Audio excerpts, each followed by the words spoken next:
Hi, I'm Tracy Pierce. Thanks for joining me for this series of free mini animal communications. So I was really inspired when the coronavirus pandemic really started to break out.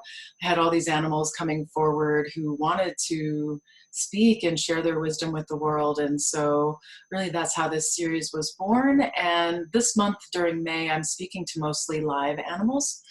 So today, we're going to be talking with a blue jay. Let me make sure I get the right picture up here. Actually, I want to share the other one. Let's get the other one up here. It's a little bit better. So when I started this project, I still had a really old phone. I had a 6-year-old cell phone, which is pretty old for today's standards. So these pictures aren't fantastic. I have since got a new phone, and the pictures that come out are much better. So hopefully with these other sessions, we'll have some better pictures. But this blue jay, so I'll tell you, when I'm looking, I'm always kind of looking for animals to interview or talk to. And so as I've been out in my neighborhood walking around, sometimes I'm just holding this question up to the ethers, if you will, to the animals, to this layer where the animals can hear me, asking, so is there anyone who would like to share their message with the world? And then I ask them, if there is, please come forward and present yourself for a picture. And so this blue jay was just talking up a storm, like doing its bird noises and just take a picture, take a picture. So this is the best one I was able to get of it. But I'm really looking forward to speaking with this blue jay. I haven't, I think when we were doing our practice sessions, we did at some point talk to a blue jay, but I haven't spoken to one for a while. So I'm just going to go ahead and get quiet here in a moment and start tuning into this blue jay.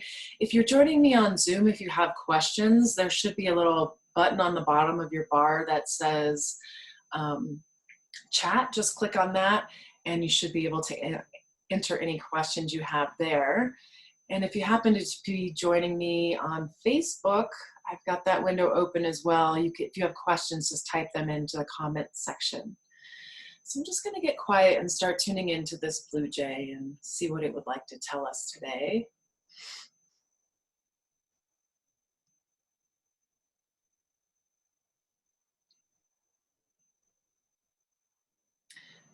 So the first thing I notice is I hear just kind of bird song, just very sing-songy kind of sound. I'm not very good at mimicking bird sounds, so it's interesting. I can hear it in my head, but it's hard for me to actually speak exactly the bird sound. So I wonder, I'm definitely feeling this blue jay as male. So, Mr. Friend, our blue jay, is there anything you want to share with the world? I know it's been a little while since I took this picture, but I got the impression that there was something you might like to share with us.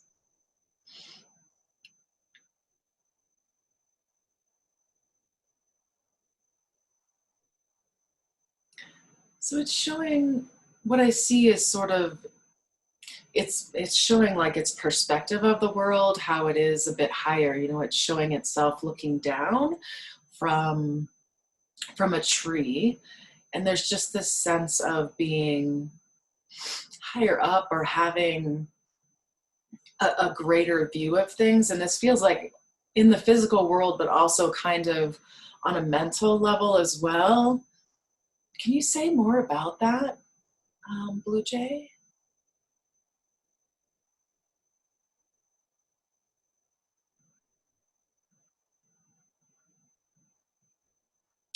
It's showing how birds have a different perspective than humans, just simply by their physical makeup, and how, showing how bipeds or legged creatures that they're not able to fly, but they're just on the earth, he's showing like there's this different engagement almost. I'm not sure I'm 100% understanding you. Could you show me that again, or maybe in a different way?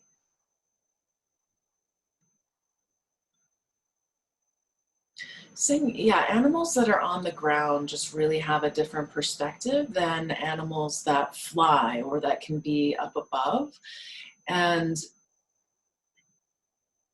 the blue jay really understands the human propensity or desire to be in airplanes, to be up above. The blue jay is saying the perspective is just so incredibly different. So he's showing me, so sometimes I get this sense that the animals read something about me, and then they tell something to me in a way that I can kind of understand. And so what he's showing me now is, you know, I live in the mountains and have done a fair amount of hiking here. And so, you know, when you get up to the top of a hill, or maybe you get to the peak of a mountain, like there's just this different view, like looking out, it feels so different than when you're lower down, not at this high point, he's saying. He's like, Tracy, it's like that, where the winged creatures just have this completely different viewpoint than the animals that are more confined to earth. I feel like there maybe is more you want to share about that. Can you say like how the perspective is different?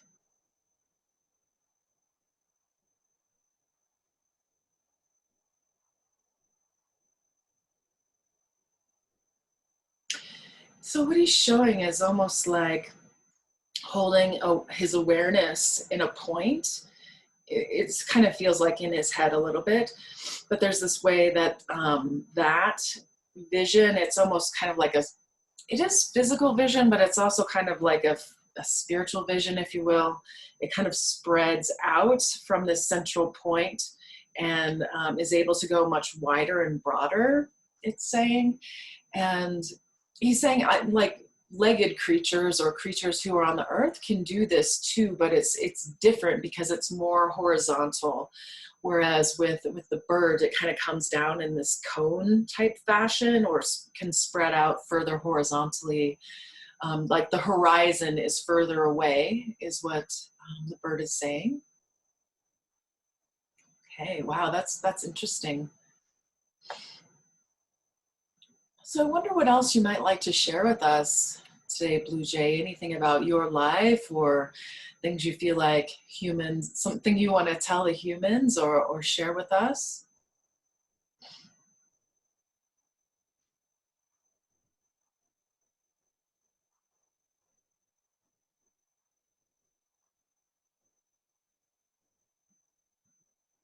He says he really notices how the human energy changed through the pandemic, showing like there almost became these clusters of fear somehow. It's like the humans were all spread out and doing their thing, and then suddenly there was this contraction. He's saying it was really, really interesting to watch from the bird's perspective. Yeah, it's like this gathering of energy together. So what I think, my interpretation of what he's saying is, you know, the human population used to be out and moving and doing all this stuff, and then suddenly they're all like contained in their one spot. And yeah, he's just saying, like, from an energetic perspective, watching the humans like normally do their thing and then kind of stop, he's like, it was so unprecedented. It's something that um, yeah, there's almost this sense of like, wow, that has never been seen before. It's never been shown in this way. it's almost like the animals are learning something a little bit new about humans too. Because the bird's showing it's not like there haven't been pandemics before or anything like this, but something about the human energy overall, and the population of the earth is way bigger than it ever has been. Really something different happened than ever has before. And so the animals, he's showing like the animals really paying attention. There's a way he says that humans just manipulate all the energy of the entire earth, like the way they do it affects everything. He's even showing like my air is affected by pollution, by EMFs, by all these different things. It's not like what's happening just happens to the earth. And it's just like showing how different this has been than any other pandemic or experience. Like this bird is kind of showing its connection into like a long line of genetic birds, or this this way of passing down knowledge from generation to generation, this innate bird knowledge, this bluejay-ness, if you will, getting passed down. Yeah, it's just showing like in this past line, we've just never seen anything like this in the way the humans responded, and because of everything. Okay, so we do have a question here.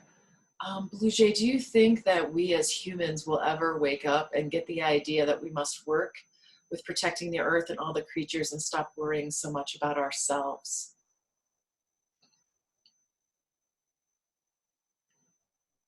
What do you feel about that, Bluejay? He says there's always hope. Um, he's showing in his kind of community of animals that he knows, there is this sort of watching the humans like, wow, we've had this really major shakeup and life is different. How are you guys going to deal with this? Like, are you guys going to actually wake up and start paying attention to the earth and all these climate change things that happened, that were revealed during the pandemic, like air pollution reduced and like things like that. He says there's always hope. I feel like there's more there. Could you say more?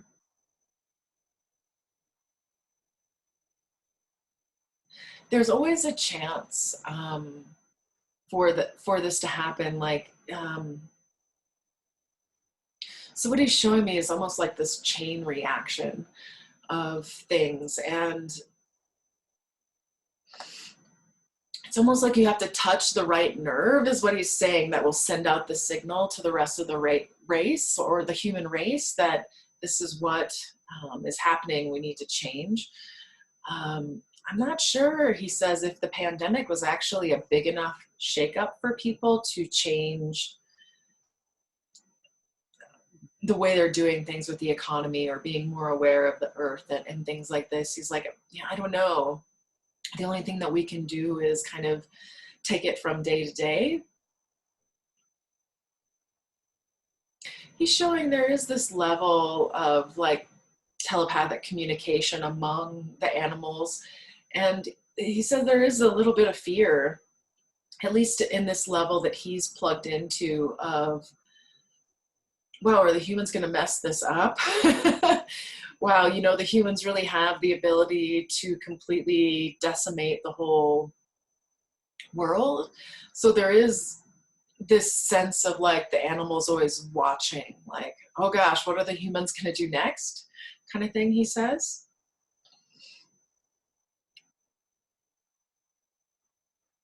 Yeah, and he's really encouraging us, to those of us who do have hope about changing things in the environment, or political things, people who want to actually make a change in the world, to stay connected to this place of hope. He's saying hope is really important. It's like, I think you said that last week in your session too, right? Like, yeah, hope is really important. So I've got another question here. Bluejay, how do you feel those of us who do want to wake up can support nature and a more nature-based connection and for a more grounded experience?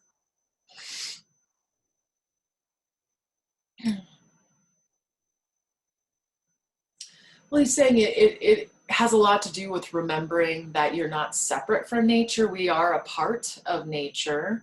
Despite how our human systems may have been put together, we are still part of nature, even though we tend to look at ourselves as kind of separate in some ways. Yeah, he's encouraging people to remember to go outside, and sometimes it is just as simple as going outside and sitting in a park or just sitting on your balcony or something, he's showing.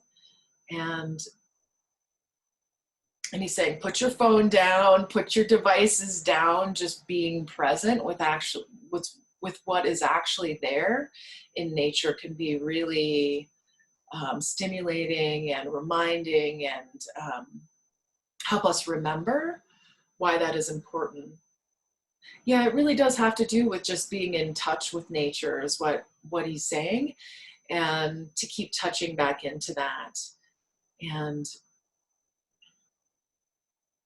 he shows, there are a lot of humans these days that are mostly inside. They work inside. The only time they're outside is when they're going from one place to another.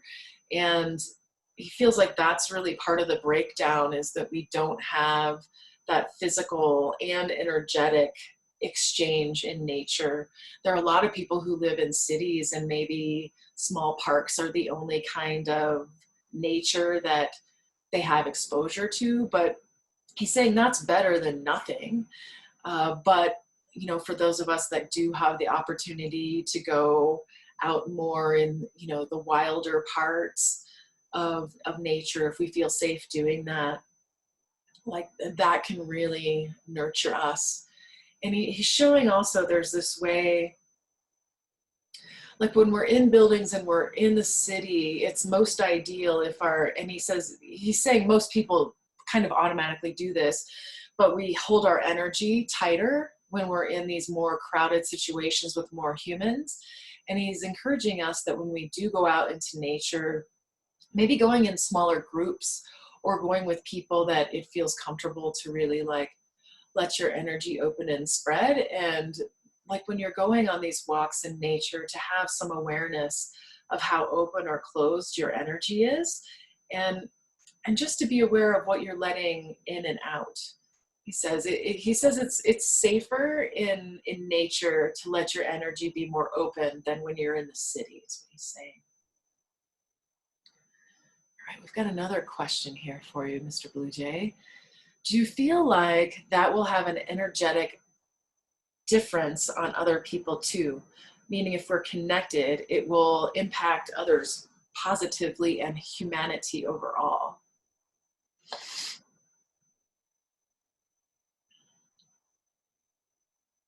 What do you think about that, Bluejay?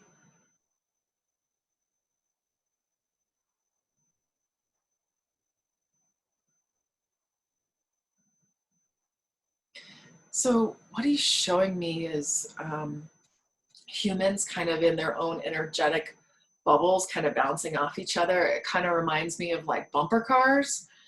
Um, could you tell me more about that, Bluejay? I think I might be missing something.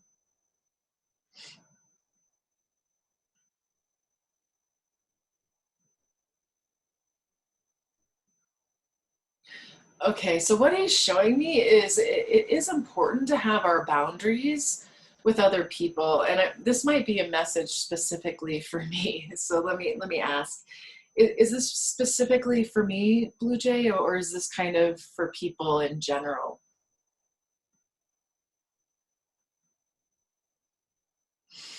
He says, well, it's both. So he keeps showing me these different kind of energetic configurations that humans have. So it's like I see a human and then they're kind of in their energy bubble, and some of the bubbles are bigger and some of them are like really are smaller. And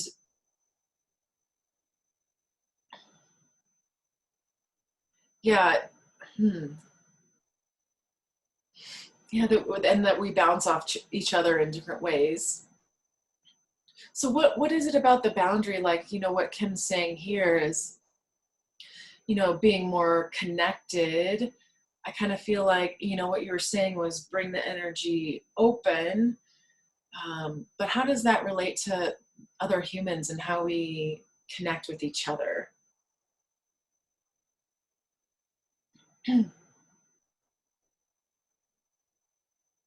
Okay, so what he's showing me, it does feel like this might be a little bit specific to me, but so he's showing that there is a way of holding a boundary of our energy, but still but that doesn't mean that we can't send love or warmth or caring or compassion through that boundary.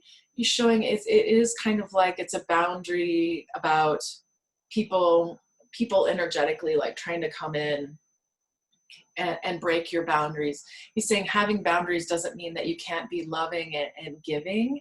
And there's a way, he says, to hold the boundaries around you while still being open and letting these loving warmth kind of feelings emanate from you and for you to receive that. um, it's like I'm not advocating just like, letting your energy completely open and let whoever do whatever to you. Like that's not what I'm saying. But there is a way, it does feel like kind of a specific energetic configuration that he's recommending as being healthy for humans, where we have our boundaries, and but it's more about like allowing or disallowing certain frequencies of energy to come through those boundaries. Um, and he says, always allowing the love to flow both ways, like configuring your boundaries such that love can always flow both ways, no matter what your boundary is what he's recommending. So Kim, I don't know if that answered your question at all. That seemed to go a little bit around, but kind of makes sense to me. So I'm just going to check. We're kind of coming to the end of our time here. I'm just checking if we have any other questions. Looks like we're good. All right, Mr. Bluejay, is there anything else that you think you might want to share with us before we close the space today?